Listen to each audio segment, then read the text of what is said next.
আল্লাহ সুবহানাহু ওয়া তাআলা ইরশাদ করেছেন, রুবামা ইয়াওয়াদ্দুল্লাযীনা কাফারু লাউ কানু মুসলিমিন।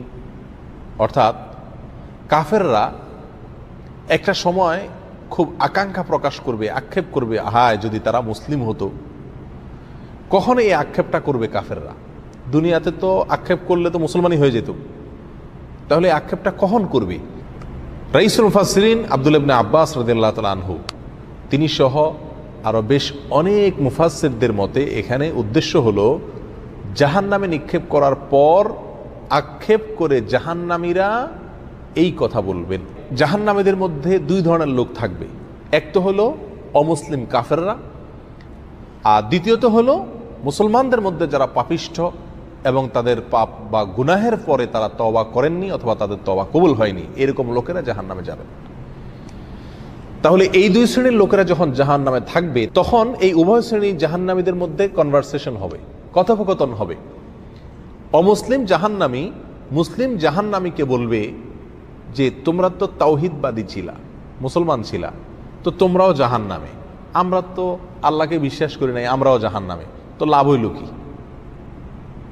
তোমরা মুসলমান যে হইলা, তাওহীদ লালন করলা, ফায়দা কি হলো, লাভ কি হলো? তোমরাও জাহান্নামে, আমরাও জাহান্নামে।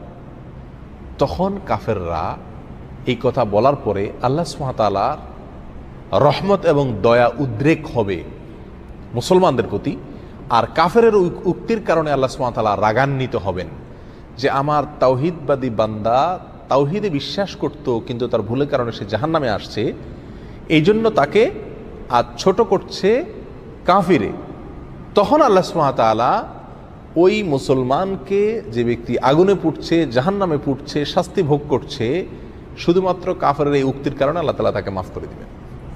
বলবেন, যাও, তুমি যেহেতু দুনিয়াতে তাওহীদবাদী ছিলে সেজন্য আজ তোমাকে আমি কি করে দিলাম?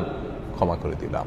ঠিক তখন রুবামা ইয়াওয়াদ্দুল্লাযীনা কাফারু লাউ কানু মুসলিমিন,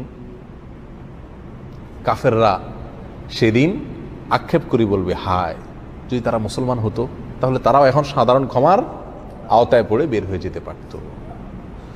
তো এই আয়াত আমাদেরকে কি বোঝাচ্ছে? এই আয়াত আমাদেরকে বোঝাচ্ছে যে মুসলিম যদি অন্যায় করে, অপরাধ করে, যার জন্য সে জাহান্নামে যায়, আল্লাহ সুবহানাহু ওয়া তাআলা চাইলে যেই কোনো সময় তাকে কি করবেন? ক্ষমা করে জান্নাতে প্রবেশ করাবেন। অতএব জাহান্নামে গেলে সে চিরকাল জাহান্নামে থাকবে, এই উক্তি মোটেও কি নয়, সঠিক নয়। রাসূল আকরাম সাল্লাল্লাহু আলাইহি ওয়াসাল্লামের বহু হাদিস পাওয়া যায়, যে হাদিসগুলো থেকে স্পষ্ট প্রমাণিত হয় যে জাহান্নামীদের মধ্যে থেকে যারা মুসলিম, যাদের মধ্যে ঈমান আছে, তাদেরকে আল্লাহ সুবহানাহু ওয়া তাআলা জাহান্নাম থেকে কি করবেন? এক সময় বের করবেন। এবং এই বিষয়ে হাদিস ভুরি ভুরি। যে হাদিসকে স্বীকার করে সে কোনোদিন এই আকীদাকে অস্বীকার করতে পারে না যে মুসলমান মুমিন ব্যক্তি জাহান্নামে তার অপরাধের কারণে গেলেও একসময় সে জান্নাতে ঠিকই কি করবে? প্রবেশ করবে। অতএব যে জাহান্নামে যাবে সে চিরকাল জাহান্নামে থাকবে, এটা আহলুস সুন্নাত ওয়াল জামাতের আকীদা নয়, এটা মুতাজিলাদের আকীদা। এই ভ্রান্ত আকীদার উপরে আমাদের সচেতন থাকা উচিত, সাবধান থাকা উচিত।